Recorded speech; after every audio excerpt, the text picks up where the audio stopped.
Please welcome Dr. Epel. Thank you, Laura. Thanks for inviting me to this great conference. I'm very, very happy to be speaking to you all. So I study stress, and I've studied it for the past 20 years. And I mostly, one of my main obsessions and interests has been in how stress affects eating behavior, where we store fat on our body, and compulsive eating, kind of different shades of food addiction. And can we reverse this pathway? Can we do interventions that reduce stress and help people eat in a more regulated way, eat a healthier diet? And so I think we're at this stage of the research is very slow. So as often clinicians are way ahead of where we are with the research, but we have completed several trials in adding this kind of stress perspective to weight loss or healthier weight management. So I can tell you the whole story about where we're up to today and trying to understand more of the psychological and emotional side of overeating and obesity. And the big disclaimer is that most of what I study is adults. So I hope that we also have been studying pregnancy and how and offspring transmission. And so I hope that what I have to share is helpful to either you or people you help or your work. And I think you'll see that when we understand obesity in women and women of childbearing age, that it is very, very relevant to childhood health. So let me start with the most basic title. I'm going to talk about stress, eating and obesity, and how that is transmitted to the next generation. So emotional eating has been quite a big thing for people, a big topic that some people relate to it and know that it's part of their daily strife, maybe part of their overweight if they carry extra weight, and then other people don't find that this speaks to them at all. So emotional eating plays a role in some subtypes of obesity. I'm going to say many subtypes. But for all of us, regardless of whether we struggle with weight or emotional overeating, we are all affected by stress in terms of how we eat. And it's probably invisible, and maybe you've noticed it, but that is simply that stress shifts our neurochemistry and our neurobiology so that we are more craving of highly palatable food. So that when we're stressed, we tend to make less healthy food choices, even if we're eating less than usual. So it's shifting our palate, and it's shifting where we store weight on our body. And what we know from both animal and human studies is that chronic stress or chronic exposure to cortisol actually shapes body fat toward the belly. So starting off with that, let me quickly give you an overview of what we know about stress and obesity in adults and children, and then talk about how this matters for childhood obesity, and how there's this vicious, invisible cycle that we must attend to if we're going to prevent next generation obesity. So let me just start off taking a step back and thinking about patterns of obesity. So what you can see here is that in young children from 2 all the way up to 20, we see this gradient, we see this social class gradient. So if the parents have if they don't have a high school degree, that highest bar here, at every age, starting as early as 2 years old, we see greater prevalence of obesity. So we know that social status is important.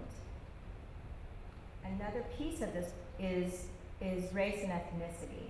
And we see tremendous disparities in obesity in race and ethnicity. Here you can see for African Americans, 58%, for whites, 32%.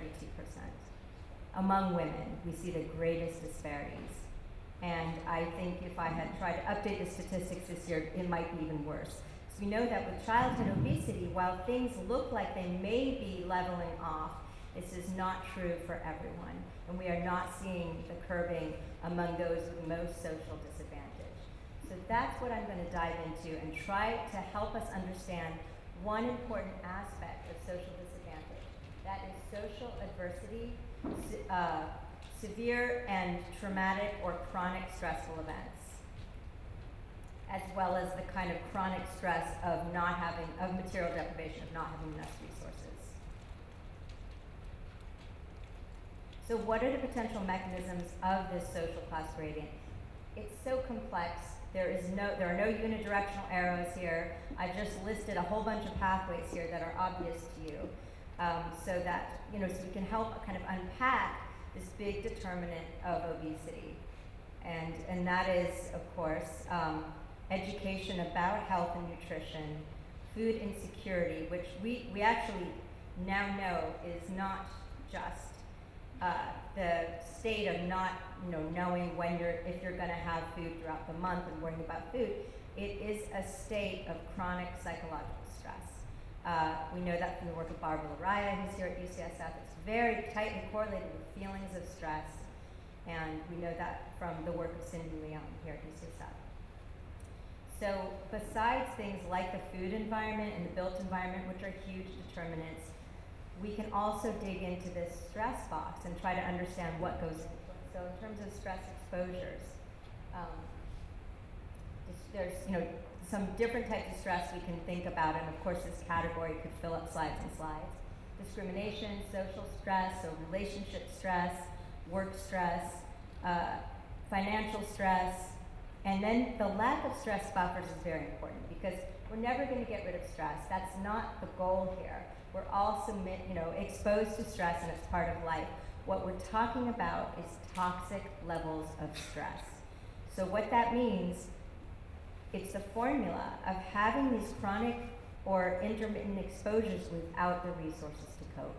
So it's when you don't have enough economic resources, social support, you don't have those physiological buffers like exercise, getting enough sleep. That's how stress gets under the skin, is that when we have this off balance between our resiliency, our buffers, and our exposures. We know a lot about the biology of stress and how it gets under the skin. So I had mentioned that chronic cortisol exposures causes this preferential deposition of fat toward the belly area. And of course that's the unhealthy fat, the type that causes metabolic disease. We also now know much more about the brain and how stress and the reward pathways, the addiction pathways, are very tightly correlated. So this is now part of, when we think of stress, we also think of someone who's having food cravings and who's having a different state of dopamine balance in the brain, where they're not getting the same kind of effect from palatable food and they're needing more and more. And then there's this prenatal programming and early nutrition like breastfeeding, which is absolutely critical player in childhood obesity. Again, somewhat invisible effects, at least for the prenatal programming. But I've highlighted it in red because, you might have guessed, this is a stress effect. This is actually a huge category that fits in part under stress exposure. So prenatal stress in the womb is associated with obesity at birth, or the risk for, in more cases, the risk for excess weight later in life. So what do we know about stress in people, in adults? It is very widespread. So in a huge survey of American adults, when they're asked how stressed they're feeling, now this is almost 10 years ago, so it's probably similar now, if not worse, given global affairs. But what the survey showed was that half the population reports feeling more stressed than they were 5 years ago. And 30% of the population reports feeling under extreme stress.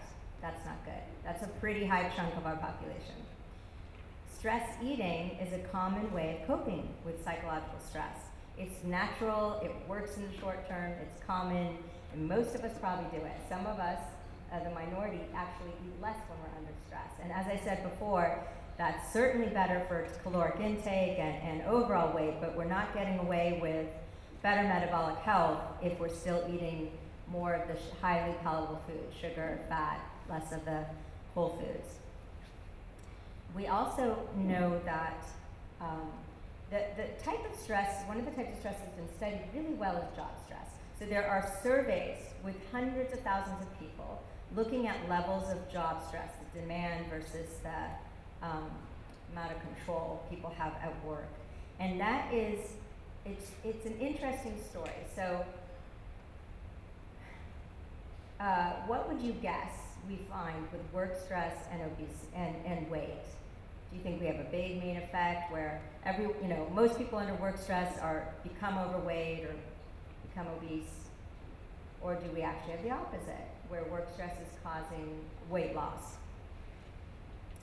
It is most definitely both. And so there are tremendous individual differences we carry around. And we haven't really cracked that to understand why work stress both predicts obesity in the future as well as weight loss.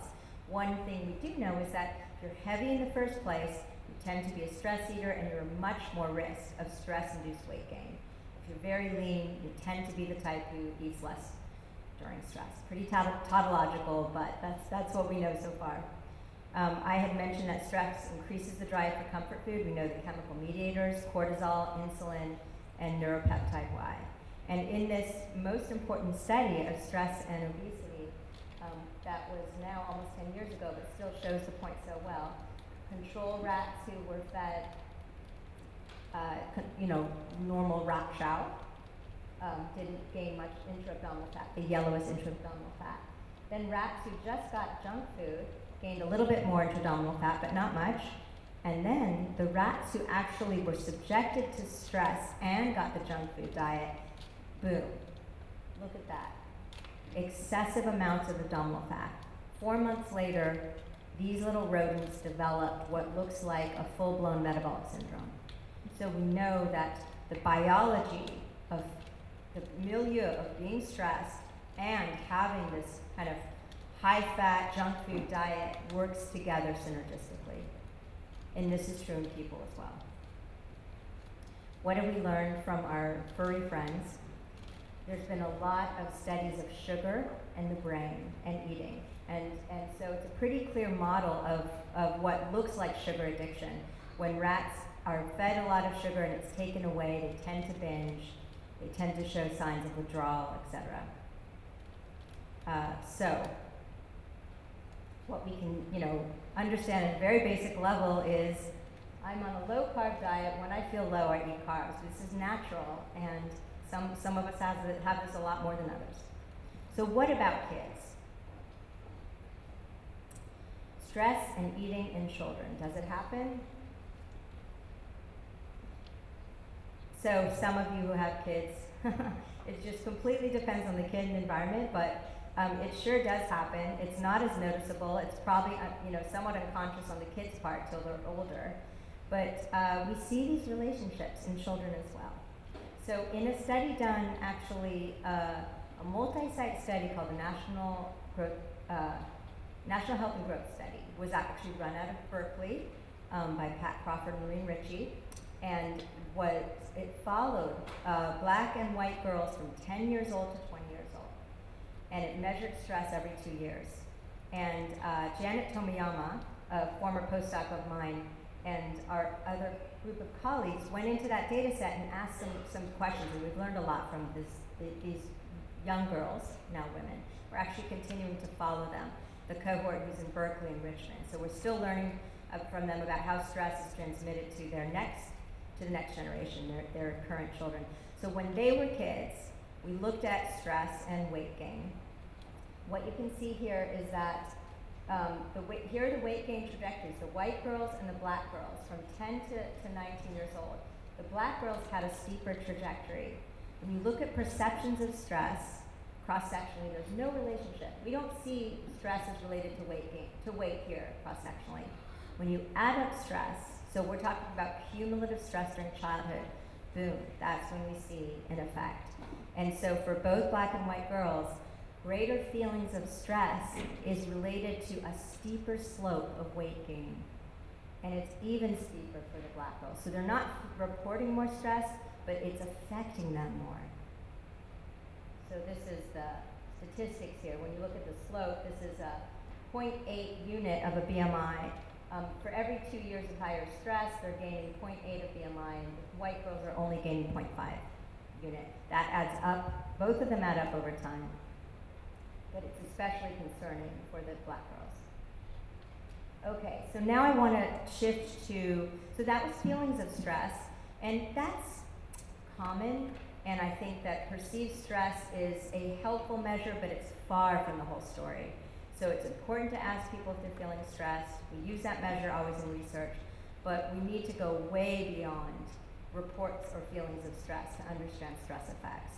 And one of the big lessons of stress and adversity is that when it happens when kids are young, and when they have multiple major childhood traumas or major adversities, that's when we see really big health effects, all the way up to adulthood. So now we view aging as a condition that starts in the womb and in early childhood, and that's what sets us on our trajectories. So there's a famous study out of Kaiser by Felitti and Ananda, and I'm showing you, and colleagues, I'm showing you the original study here. And what they did is they looked at a huge sample of adults in Kaiser, and they measured, they added up how many adverse experiences they had. Was there a parent with a substance abuse problem? Was there domestic violence? A parent with mental illness in the family? Sexual abuse, physical abuse, neglect? So it was a whole bunch of terrible events. And they just added up how many events did these adults have when they were children. And maybe this report's not so accurate, but what matters is that what people report is predictive of their health, of most the diseases of chronic aging, including obesity. So let me just show you here what we find for obesity. So adults who report 4 or more childhood events, major childhood traumas, have a 1.6 odds ratio of severe obesity as an adult. What does that mean, the 1.6? That's a 60% greater likelihood. That is a big effect. Now, I just want you to think about what does that mean for girls who have had early adversity, had many events. What does that mean for their adult weight, their pregnancy, their child? These effects don't go away easily. So a study by Barbara Abrams at Berkeley, she's been wanting to understand childhood experience and how that affects pregnancy weight and weight gain and child offspring. So she got a hold of a large data set, and her team has been looking at it, and they just published the most amazing and depressing paper showing something very similar, which was the women with early childhood adversity. I'm going to show it to you. Sorry, it's a little bit ahead, but we'll go. So here it is. Women who had physical abuse had 60% greater likelihood of pre-pregnancy obesity. That's a very familiar number, right? So here they just looked at one adversity, and this was predictive of obesity right before pregnancy. And both physical abuse and having alcohol abuse somewhere in the family predicted excessive weight gain during pregnancy. Both of those factors are some of the worst factors for predicting obesity in the offspring. So let me just flip back to child obesity. But I just want to emphasize that just knowing this about childhood experience and obesity is having these repercussions for the next generation. So when we think about obesity, we also need to think about mental health, because there is a bi-directional relationship. Children with obesity have poor body image, lower self-esteem, they suffer from social stigma, and it affects their relationships, and they're often the victims of bullying. There are more risks for disordered eating, binge eating, loss of control eating. In little kids, an episode of loss of control eating predicts a future eating disorder with an 8-fold odds ratio, 8 times as likely. So loss of control eating is really a big warning sign. That's the work of Marian Tanofsky. And then in kids, we don't really talk about depression so much as more internalizing behavior and then externalizing behavior like ADHD and aggression. And these symptoms in children do predict future obesity decades later. And this has been shown in large cohort studies like the British health cohort study. So particularly, the internalizing data is mixed, but particularly externalizing. So hyperactivity, symptoms of ADHD is a pretty good predictor of adult obesity. So now I want you to think about, what does it mean to overeat? What is that about? Is that loss of control eating? Is that mindless eating? What's the experience of overeating? You can think of yourself, you can think of maybe clients you help, and I'll tell you how we tend to think about it in the field. And this is my simple, categorizing of all these pieces of what we know about overeating. I tend to put them in the category of, there's the overdrive, so that's the gas pedal, and then there's the brake on eating, all the things that make us stop. So there's a gas pedal and the brake, and it's when they're both faulty. The gas is on, the pedals is being floored, and the brake doesn't work. That's when we get this excessive overeating that leads to obesity. So subjectively, it feels like cravings, preoccupation with food, and a term from the addiction literature, enhanced incentive salience. So you're very conditioned when you see cues that you then get cravings. There's high reward value in palatable food. Behaviorally, this may mean just automatic eating without much awareness. You might zone out if you're doing emotional eating.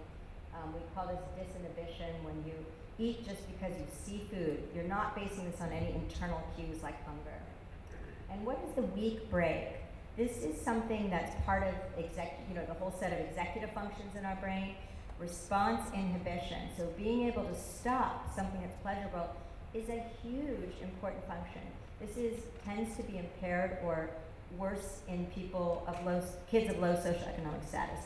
So this is what we need to think about, is how to improve executive function in kids, how to increase that break. So it's feelings of, in the extreme case, it can be feelings of loss of control, trying to avoid negative emotions. And when we're not talking about negative emotions or dealing with them, if we're avoiding them, one of the best ways to avoid them is to stuff them down with food. Behaviorally, some type of dieting that's very rigid, so kind of the fasting and the famine and feast type of pattern. You skip breakfast and you overeat. That is ineffective inhibition. So rigid restraint leads to overeating. And then stress makes all of this worse. It puts the gas on, it makes us want more and crave more, and then it makes us worse at stopping. So that's what we're dealing with in terms of dissecting the dynamics of what overeating is. Now in children, it's even more complicated, right? So in adults, we take that and we're like, let's work on your ability to avoid the cues, and let's work on teaching you to regulate better. But with kids, we can't take that type of individual approach. Plus, it's a system. It's a system of their family, the parenting style, the school, the food environment. So we need to think much more in terms of much more complex models and how we're going to deal with emotional eating in kids. So this is a great paper I recommend. This is a recent review of what we know about emotional eating in kids, and it's a terrible model. I'm sorry to show it, but it was such a good summary, I thought I'd point you to it. So let me just simplify this for you and just say, when we have a lot of negative affect, the question is, what do we do with it? How do we regulate it? So there are constructive ways, like exercising, seeking support, talking about it, doing something to fix the problem. So those are all kind of these active coping, effective coping ways of regulating our emotion. And then there are the ineffective or maladaptive ways, and that would be seeking substances, overeating, avoidance. So there's a role for avoidance, but there's also a cost of it. So you can't avoid dealing with negative emotions when you're under chronic stress. Or worse at suppressing, they pop up anyway, and eating is a really good way to dampen a lot of kind of diffuse, unspecified negative feelings. So basically, let's just focus here. They talk about emotion regulation is really important in kids. We really need to help them regulate well, because if they're regulating poorly, this ineffective path, emotional eating is one of their low-hanging fruits. It's a really easy way to cope. They don't have many outlets. They're kids. They can't decide, I'm going to go drive and see a friend or go to the mall, or other kind of ways of dealing in the short run with really painful feelings. So we have emotional eating, And then, of course, the health behaviors are also playing a big role in stress and coping. So when we feel stressed, we tend to be less active, and it impairs our sleep, and there's all sorts of pathways toward obesity through those too. Now, what does good emotion regulation look like? So you can see here, this is interesting because this gets down to attachment and parenting and how teachers and caregivers are helping kids work with and regulate their emotions. So this is another piece of intervention. We don't usually think of kids' well-being and emotions as part of obesity prevention, but it should be. And part of that executive function that kids are developing early in preschool and through drama and play, that's actually an important piece of their health, not just their academic performance. So what does effective regulation look like? Awareness of emotions, labeling them, identifying them. If you're not aware of it, you're not going to be able to regulate it well. So that's the first step. Necessary but not sufficient. Understanding emotions,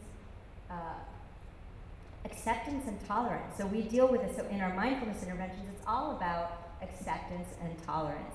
So feeling negative emotions, we obviously want to get away from that. We want to run. But part of a sophisticated emotion regulation strategy, which kids don't need to develop with our help, is tolerating distress, tolerating negative affect. And when you can't tolerate negative emotions, that is one of the main characteristics of anxiety disorders and depression, etc.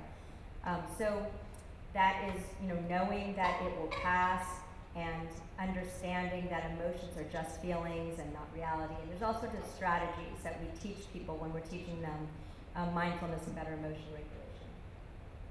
Social support and self-compassion. So here I think that one of the big things coming out, especially kind of with our American mindset and individuality, is we're very dependent. We need to be very dependent on ourselves to repair our mood. And what that means is recognizing that everyone suffers, everyone fails sometimes, and that it's okay, and to not have that critical voice. And so as parents and caregivers, we can help kids by not having the critical voice that they will internalize, and pointing out more supportive and compassionate ways to help them through failure, stress, insecurity, etc. Okay, so I just want to point out a new big review of lots of studies asking the simple question, what are the biggest predictors of childhood obesity in the first 1,000 days of a child's life? What pops out? What do we really know from meta-analyses? Not just one study, but that an effect that comes through when we average it across all the good quality studies we can find. So what did they find? Maternal BMI. So a woman's body mass index before she's pregnant, and how much weight gain she has during the pregnancy. And of course, being born with a high weight is a predictor of childhood obesity too. So there were some other important things, but those were big ones. And where does that leave us? We can't just work on reversing childhood obesity after it's developed. We have to think of the mom and transmission of obesity. So we know there's this huge interesting field of prenatal programming that started decades ago with the Dutch famine, when people realized that women who are not getting enough nutrition during pregnancy have small babies, but they don't stay small. They are at risk for accelerated weight gain, so this catch-up growth, and then they're at risk for early diseases of aging, cardiovascular disease, diabetes, obesity. We have a more complicated story now. We're not dealing with famine, but we do deal with undernutrition, even if someone is eating excess calories, and excessive obesity. So we already know the undernutrition story, I just told you that. Maternal obesity can predict either small babies, and a risk factor for preterm birth, or excess adiposity in the babies. And that is less common, but what we really know though is that eventually those kids are at more risk of obesity, even if on day one they don't come out with more adiposity. So it's not just the macrosomia we need to worry about, it's that programming in their brain of what is their metabolism going to be like when they go through life. So this is just a simple model from Pat Catalano of what we think is happening in this cycle of prenatal programming. So the baby is being raised in an environment of increased insulin resistance. Pregnancy is a time of inflammation. There's tremendous inflammation, particularly with obesity. And this is programming the neonatal metabolism so that the child with obesity, even if they don't have metabolic syndrome, they're going to be more at risk for these adult diseases. So given that, how can we intervene early? This is a one of those Cochrane systematic reviews. So you know that this looked at every possible study they could, and it's good news, actually. There have been many attempts to help women gain less excessive weight during pregnancy, and there's modest success. So with diet and exercise, or maybe just one of them, but if it's a strong intervention, you're getting repeated counseling, no one-shot deals here. We're talking about support throughout pregnancy. There's a 20% greater likelihood of not gaining excessive weight, and a 15% lower chance of macrosomia, the baby coming out with obesity. That benefit was only found in the obese and overweight women. We still haven't found a way to reduce gestational diabetes well. So I think, of course, that's going to take a much more intense approach. So what we've done in our own pregnancy studies here at UCSF, in our studies, we focus on mindful eating.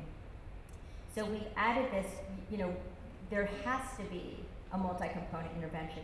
We have to teach these at-risk families about nutrition, sometimes even how to cook, can't skip the basics.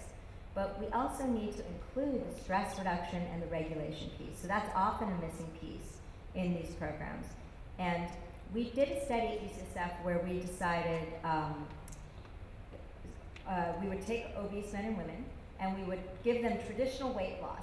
And then half the group we'd randomize and we'd additionally teach them mindful eating and mindful stress reduction. So they're learning how to tune in, pay attention to their current experience, rate how hungry they feel before meals, notice how full they feel before they're too full. And our hypothesis was they're both going to lose weight, but a year later, those who have the regulation skills shouldn't regain it as much. So let me skip to what we found. We didn't quite find a big weight effect. We found a marginal weight effect, but we did find some metabolic effects, and we think those are important too. So this is the standard weight loss. Everyone improved in glucose at 6 months. The mindfulness group improved more, and they also stayed down. A year later, they still had lower glucose.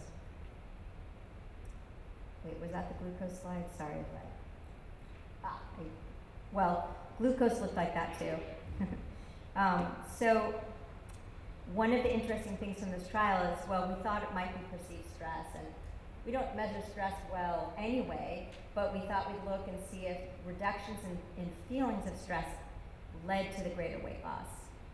And it really didn't, and I think that we know stress is important, but it wasn't big enough to be the mediator here. But what did matter was that drive to eat. So we have this reduced hedonic drive was helping us explain why the mindfulness group had better weight maintenance a year later. And we have there's different ways to measure this. You can go ahead and measure food addiction if you have a more clinical sample. We have a 10-item measure we actually made up with David Kessler, who used to be the dean here at UCSF, that we call the reward-based eating drive scale, red. And it's just simply asking about how preoccupied are you with food, do you feel control over your eating, and do you feel satiated? So just those three components, very common syndrome with obesity to have this drive to eat where you don't feel control, you don't feel satiated, and you think about food all the time. So just briefly about our study that we just finished with pregnant women, we taught them about food and mindful eating, and we focused on movement, breathing. This is a picture of one of our cohorts. And what happened with weight? Very, very disappointing. Both our treatment as usual group and our mindfulness group both gained excessive weight. 60% of the women, we are devastated. But we did some good. I'm showing you here that we had reductions in perceived stress and depression, and now we're following the babies. and I will just jump to what we found in the babies. So this is now a study by Nikki Bush. She's a professor here at UCSF, and she's following the babies who went through 200 women, so 200 babies, and she's following them over 4 years to see how their stress is, their nervous system reactivity, their obesity. And our hypothesis was that maternal stress would actually lead to smaller weights. We know that stress and depression actually predicts smaller babies at day 1, but that if they're obese and they have high stress, that might predict more of the macrosomia or heavier, more adiposity in the baby. And so here's what we found. Everyone was overweight or obese, but the leanest the least obese women in our study, the more stress they felt, the smaller their infant on day 1 of birth. But for the very obese women, the more stress they felt, their baby had significantly more adiposity. So we think that these simple models of thinking about, trying to understand birth weight and thinking about just obesity or stress, it's much more complicated, and there's definitely interactions that we need to study and understand more. So let me conclude by suggesting that there is a vicious cycle that we must attend to, and that is that childhood adversity, which is common across all levels of socioeconomic status, but particularly common at the low levels. So this is relevant to everyone, and particularly our more vulnerable groups. Childhood adversity is a pretty good predictor of obesity in adulthood, and for young women, that means that they're entering pregnancy obese, and they're transmitting either childhood or adulthood obesity to their children. So we have a cycle here that we need to attend to, and we need to think about toxic stress as part of obesity management. So that's pretty much what I say here in my summary slide. That we need to break the cycle of exposure to both stress and obesity, and that given that how little an individual can do, particularly in a toxic food environment, we need to really work with both, take an individual approach, community, and we need to change policies. And I think meetings like this, building community, fostering relationships within the community, between service providers, service organizations, that's exactly what we need. It's got to be a local approach. We can't just wait till there are these national policies that might help with the food environment. And I'll just end with a very simplistic approach. I need to simplify my life. Bring home a bag of dog chow, cat chow, kid chow, parent chow. If only it was that easy. Thank you so much for your attention, and I can take questions.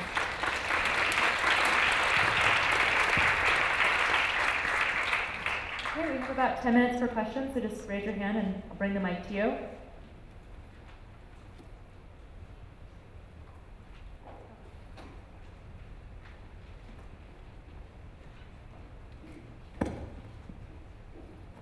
I'm curious to the extent to which some of this is correlation versus causality. So obviously it seems like there's some really profound effects on the babies at birth and onward.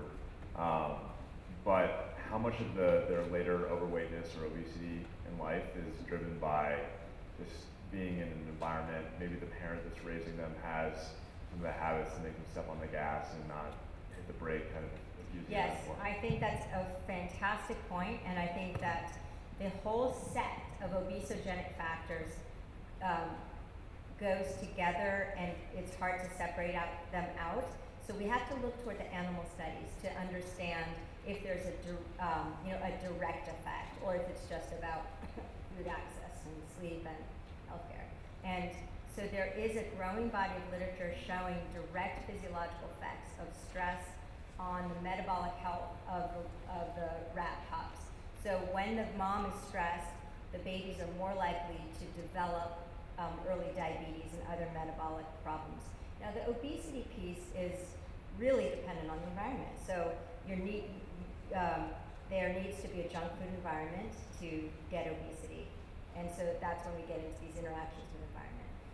So we do know there are some causal effects of stress from animal studies, and in humans it's this whole mixed complex bag. So I did present it as a little more simplistic, but we do know that childhood adversity leads to all sorts of obesogenic factors. So worse sleep, worse mental health, less exercise. So the whole package is part of the path.